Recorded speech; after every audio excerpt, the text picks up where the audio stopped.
My name is Jeehae Fischer. I'm the executive director of the Korean American Family Service Center. I was born in Korea, and when I was 2 weeks old, I moved to Japan. I thought I was Japanese, actually. I didn't know that I was Korean until I moved to Korea. I was 6 years old, and that's when I had to learn Korean. That's when I had to learn that there's a country that's called Korea exists in the world. After Korea, I immigrated to the US. We settled in Teaneck, New Jersey. Again, I was quite young, a lot of changes, so it feels very blurry. There's one incident at a store where my mom just didn't understand what the clerk was asking, and it was a very simple question. The question was, do you want a bag? And my mom couldn't answer. And I remember them like laughing at my mom.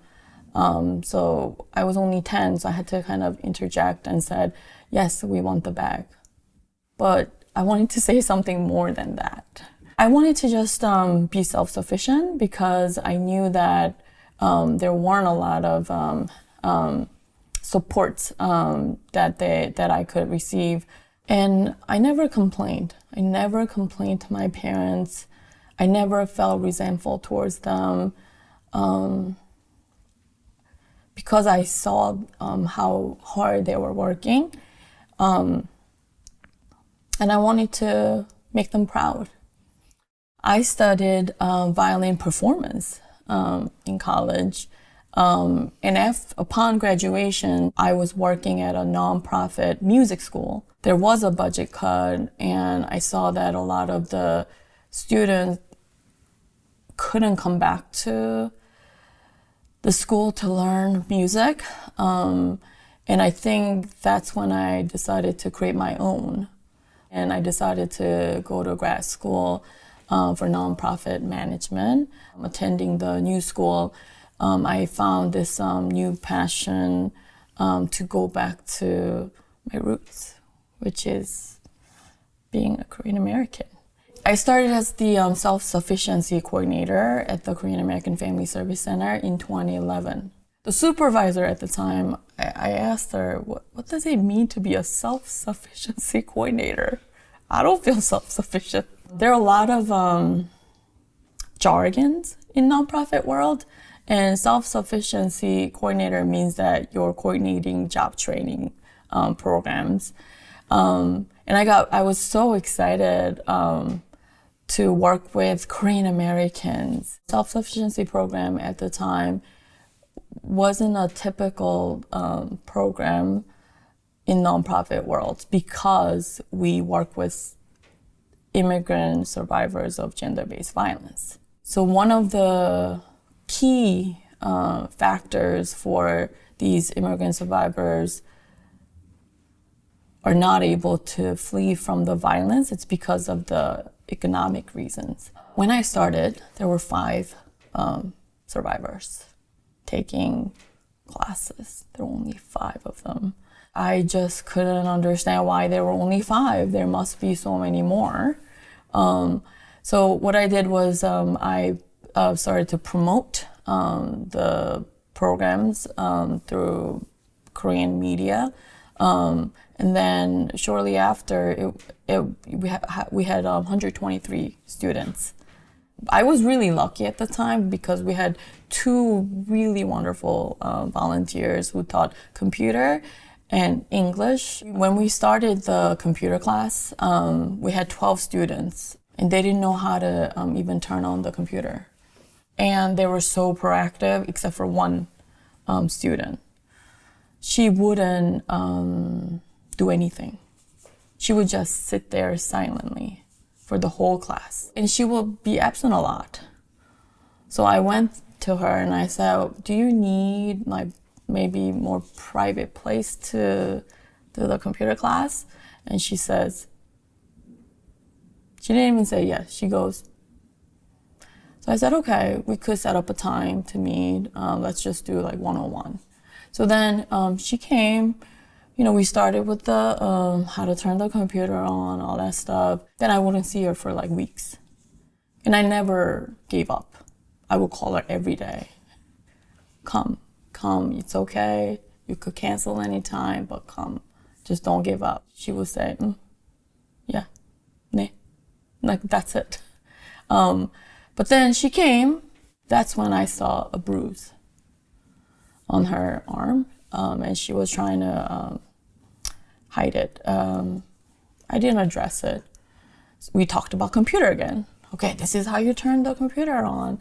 Then I wouldn't see her for weeks, but she'll come back because I never gave up. I would call her every day. Then you'll see scars on different places. But it just kept going on and on and on and on for about a year. And then by the time finally the email account was set up, and she could now send the email to somebody. So I asked her, who do you want to send the email to? And she goes, to my son, who's serving in Iraq. I said, oh, okay, let's send her, send him an email. So she sends an email, and then she will come back every day to see if he had replied back. And he finally did, and that's when she broke. She was crying for like half an hour, and that's when she opened up about what was happening at home. It turned out that her husband was abusing her, not only physically, but also sexually, financially, and really, he wouldn't let her go anywhere. That's why she just couldn't come back every week for the one-on-one session. Then she goes, you know what? I'm done. I am going to get out of this marriage, and you're going to help me. And I said, okay, let's do it. Eventually, she got divorced, and she was living at our transitional housing program. She was talking to her son through emails on a daily basis. And then she's finally got a job at the Korean airline as a ticketing person. We worked so hard on that, like the interview process and also resume building. It was a lot of work, but we were so excited about it, and she finally got it. Then that was it. She was self-sufficient. I remember our very last session, she came to me and said, looking back on it, you were really trying to transform my life. But I think that moment, I knew that it wasn't just her, right? It was also my life was being transformed. And that's the moment I decided that I'm going to dedicate myself to the mission of KAFSC. Back in 2011, 2012, a lot of the times the voices of Korean Americans weren't at the table, at the decision-making table. And a lot of the policies that were being implemented were directly impacting our immigrant survivors. So I wanted to embark on the advocacy and policy work. So I was building that arm, but then COVID hit. I took it day to day. Our hotline was increased by 300%. I mean, it was the food, everything was lacking. Everybody needed help. They were abused even more because they were so isolated. But it wasn't just the adult survivors, it was also the children who were being the direct target. I remember, like, do we work from home? Is it gonna be hybrid? How is it gonna? It was just so difficult, but because of the work that we do, the nature of our work, our survivors are not able to talk about what's going on at home, because abusers are right there. So we made this really difficult decision to stay open. It'll be a hybrid model, but we're gonna stay open physically. But that also means that all of our staff members will have to commute still, risk their lives to come and serve our clients. And we lost a lot of staff members at the time because of that decision. But at the same time, we did have a lot of wonderful team members who said, no brainer. Oh, I remember when we finally got the food, we went to one of our clients' small apartment, and her children had the fork and the knife, and the other one had a 젓가락, the 숟가락, and they were going like this. I think that's how we got through that really difficult time, just by really, you know what, we're gonna be safe, but we could do this because we're Korean Americans. We never give up. In December of 2024, we knew what we thought. We knew what to expect. But when January came, it wasn't what we expected. Things were changing so fast, like day to day, week to week, things were very different. So I think organizationally, I'm hearing, right, that the federal funding, there will be a federal funding cuts, or they're actually reevaluating all the programs supported by the federal grants. We have 5 federal contracts, and 2 of them are up for renewal this year. So, you know, it's a typical process. So we're working on the grants for the renewal, but then the website said, don't apply, because we're reevaluating these programs.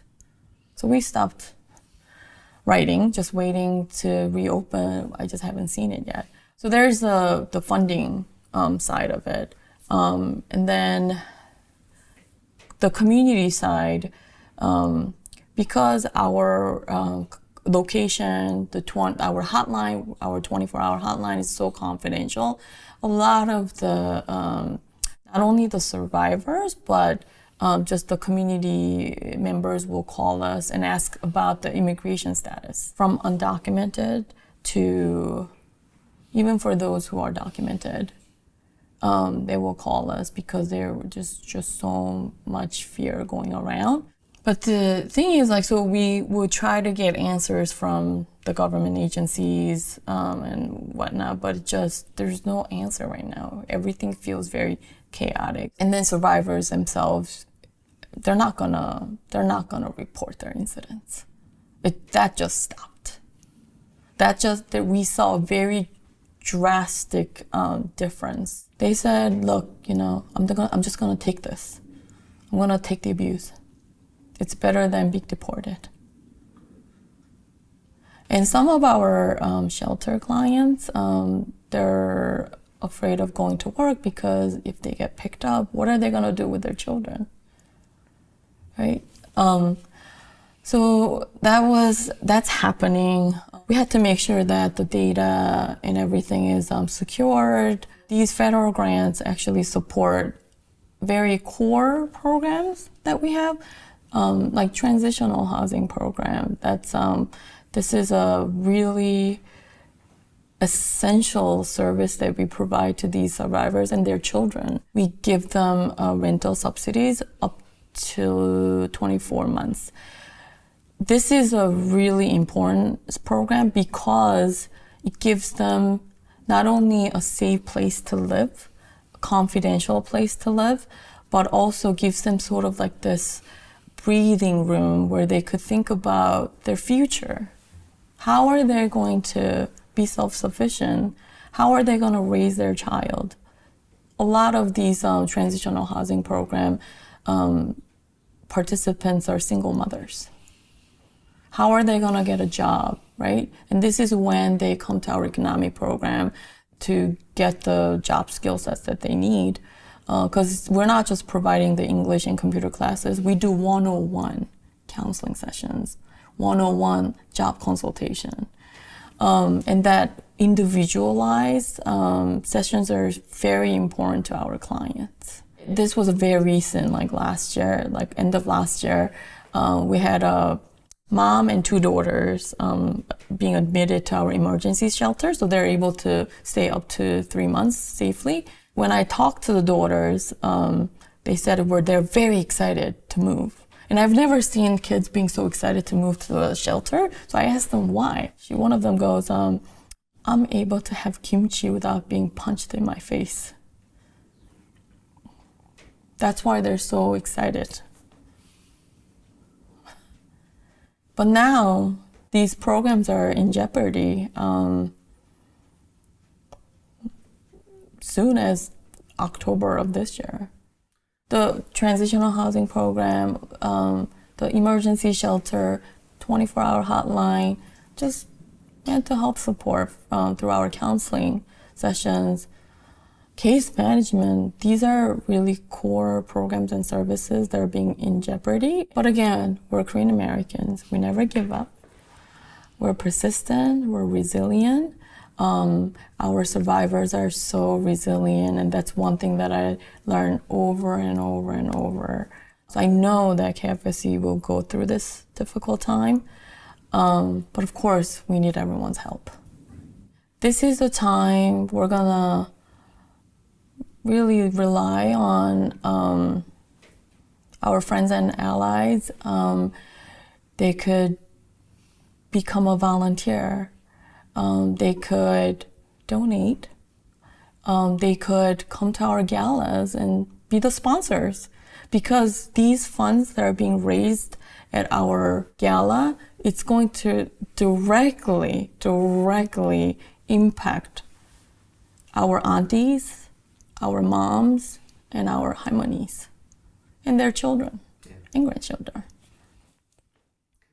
Our survivors of gender-based violence, just like how I was when I was little, they're not helpless. They just need a place like KAFSC, because we want to be their 친정. We always say that we want to be their 친정, mother's home. They just need a place where they could feel comfortable, sometimes vent, because essentially that feeling of comfort is going to make them want to thrive. I maintain my hope by being at KAFSC day to day, talking to our wonderful team members, and also just seeing our clients. I see them go in and out a lot, and I get the most joy when I see their children. Just being in this community, I never lose hope. My name is Jeehae Fischer. This is my Korean American story.